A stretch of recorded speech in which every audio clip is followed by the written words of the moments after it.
Well, Bill Nye the Science Guy is now aspiring to a new title, Bill Nye the Psychoanalyst Guy. During a Facebook Live event with Senator Bernie Sanders today, the mechanical engineer and TV personality said skeptics of global warming suffer from the psychological delusion of cognitive dissonance. It's a slight bump up from last year when he was open to the idea of imprisoning skeptics of global warming as war criminals. Is that the choice, Bellevue or Nuremberg? Bill Nye joins us now. Bill, it's great to see you. That doesn't sound like science to me, Bill Nye the Science Guy. That sounds like something very different. So cognitive dissonance is not a delusion. It's a feature. It's human nature. So we in the science community are looking for an explanation why climate change deniers, or extreme skeptics, do not accept the overwhelming scientific evidence for climate change. And the most reasonable explanation is you have a worldview, and then you have evidence, and the evidence disagrees with your worldview, so you deny the evidence. And then along with that, you deny the authorities that are providing the evidence. Now, if you have a better hypothesis for why climate deniers deny the overwhelming scientific evidence, bring it on. It's not a delusion. It's just like the fox and the grapes. Well, he can't reach the grapes, so he says the grapes are no good. Look, people do come to every debate with preconceptions, and you're right about that, of course.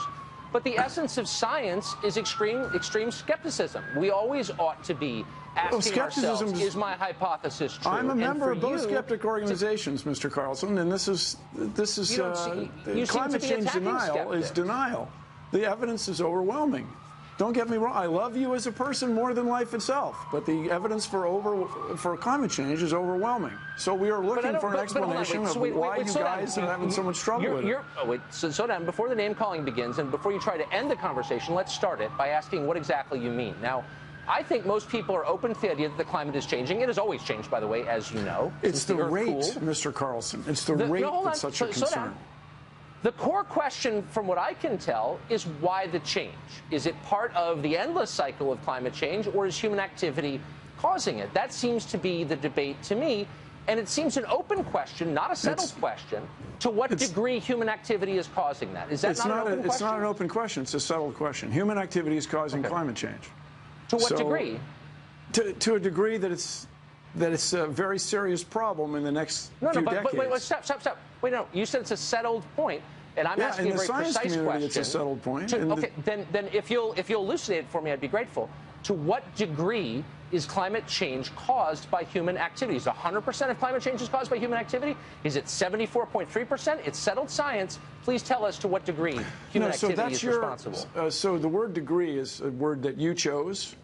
But the speed that climate change is happening is caused by humans. Instead of happening on timescales of millions of years, or let's say 15,000 years, it's happening on the timescale of decades and now years. Now, you know, I offered. Wait, but hold on. But to what extent is human activity responsible for speeding that up? I mean, please be more precise. If that's the number you want, humans are causing it to happen catastrophically fast.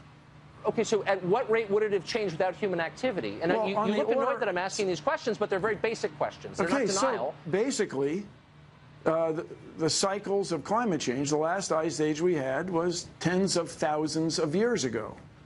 So bear in mind that in ancient dinosaur days, there was more carbon dioxide. The world was warmer than it is now. There was an inland sea in what is now Wyoming. And I understand you have a member of Congress from Colorado, used to be underwater, and you go to Dinosaur National Mine, you can see it. Okay, yes. But that's millions of years ago. The problem is you just said it was tens of thousands. That was the ice age. The rate. Okay. The rate is the problem. Now here's the thing: half the people in the world live on sea coasts. As we get the ocean a little bit warmer, the ocean's going to expand, and people live on the seacoast are going to be displaced. But you're not answering my question. I'm talking about the speed. Yes, you're describing what will happen if this continues.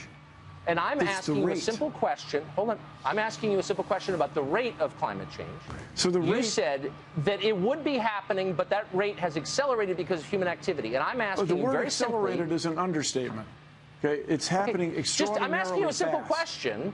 And because the science is settled, I hope you can answer it in simple terms, which is, without human activity, how long would it have taken for us to reach this level of warmth in our climate? It's not clear that it would have happened. In other words, humans have changed the climate so drastically that we have almost certainly avoided another ice age. There would have been another ice age, ain't gonna happen because of you and me. So the sooner we get to work on this problem, the problem. When would it have happened? When would the next ice age have happened? Yeah. Is that your question? Without human activity, what would the process look? Here's the point that I hope our viewers can understand. I'm not in any way denying that the climate is changing. I'm utterly open to the possibility that the change is caused by man's activity. I'm merely calling into question your claim that all of this is settled, that that we know precisely what is happening and why, and that anyone who asks pointed questions about it is a denier and ought to be imprisoned or shouted off the stage. No, that was your word. That's you guys. That's not my claim, and I really. Would you like me to read your quote that people who disagree with you ought to potentially go to jail? You said that. Okay. And I'm just saying, isn't skepticism that's exactly what I baked said, into Mr. Carlson? science? We can talk about that shortly, but.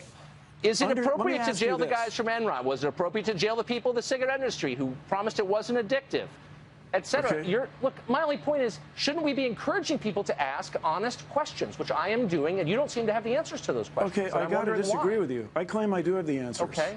Okay. So let me ask you this. Why aren't you concerned about it? Don't you have 4 children?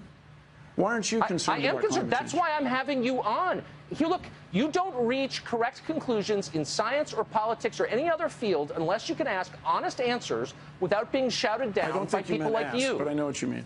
So no, I do what mean answer ask. do you want? I do mean I want to know what would happen without human activity. The climate change. No, it's a simple question. The climate is always changing. You've conceded that. You're saying that human activity has increased the speed. Yeah. Increases the speed of that change. And my point is, what would the climate look like right now without human activity? It would have looked like it did in 1750. Britain would not be very well suited to growing. Yes, Britain would not be very well suited to growing grapes as it is today. French winemakers would not be buying land to the north as they are now. People who plan to run ski resorts would still be able to do it in Europe. And so the climate change and the parasites. You're using the language of politics. Look, you're not a scientist, as you know. You're a popularizer, and I just think, and that's fine. Economics. But so I'm just saying, look, to the extent that you prevent people, if you prevent people from having an honest conversation, you're doing a grave disservice to science. Don't you think that? So you asked how long it would be before, what the climate would be like if humans weren't involved right now. Is that right? Yeah. Yes, that's exactly right. So at what point would it have changed? And I'm just saying, you don't actually know because it's unknowable.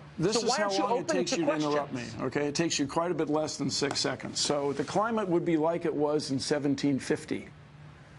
And the economics would be that you could not grow wine-worthy grapes in Britain as you can today because the climate is changing.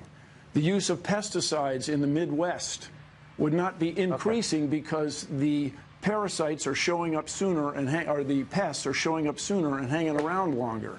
I think that's probably all true, but you would not be overwhelmed by pine bark beetles as it is because of climate change. That's how so the world much of this would be you different don't if it know. weren't for humans. You pretend that you know, but you don't know, and you bully people who ask you questions. I really have to disagree with you. I spent a lot of time with this topic. I'm open-minded. You are not, and we're out of time, unfortunately. So, thank you for joining us. You guys are the mainstream media, and I can tell you why they're leaks.